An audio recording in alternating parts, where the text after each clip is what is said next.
In January, Elon Musk announced his company Neuralink had successfully implanted a chip in a human. That person is now sharing how his life has changed since. Will Reeve with the story.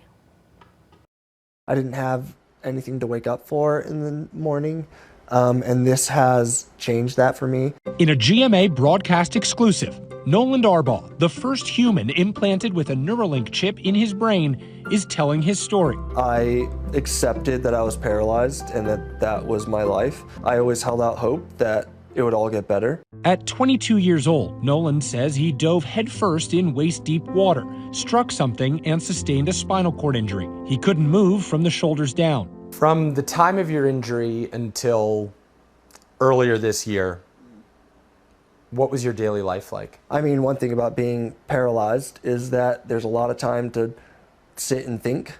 So I thought through basically my whole life and realized all the mistakes I'd made and what I could do better. Then, just last year, Nolan, now 30, receiving a life-changing opportunity. One day, one of my buddies from college called me up. We talked pretty regularly, and he was like, hey, Neuralink, they opened up the human trials. And I said, what's Neuralink? Neuralink, co-founded by Elon Musk, is an experimental implantable brain-computer interface, or BCI, a chip surgically implanted by a robot and connected by threads to a patient's brain that allows the patient to control a computer or smartphone with their mind. This is all from there to there. Yeah, man.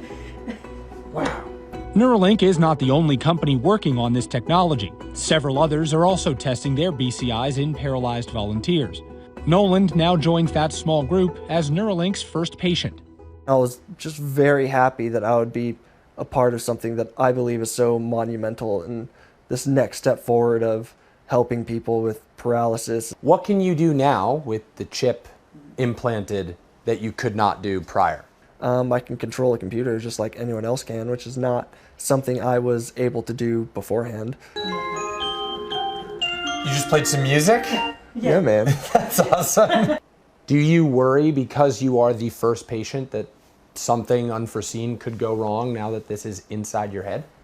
I wouldn't say worry. It was something where I knew that if I did this, then it would take a lot of headache and heartache away from the people down the road. Just last week, news that some of the threads in Nolan's brain had retracted, affecting the performance of the device. How'd you take the news when they told you that the threads had retracted?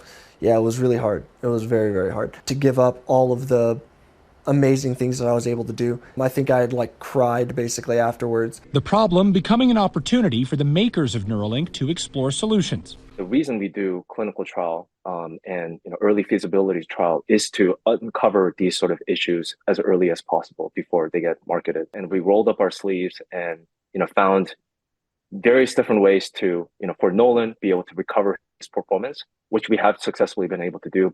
As for Nolan, the future of the technology only looks bright. It's going to be amazing when someone can have a spinal cord injury, go into a hospital, get surgery, and walk out a couple days later. I think it's going to happen. I don't think it's as far away as people might think.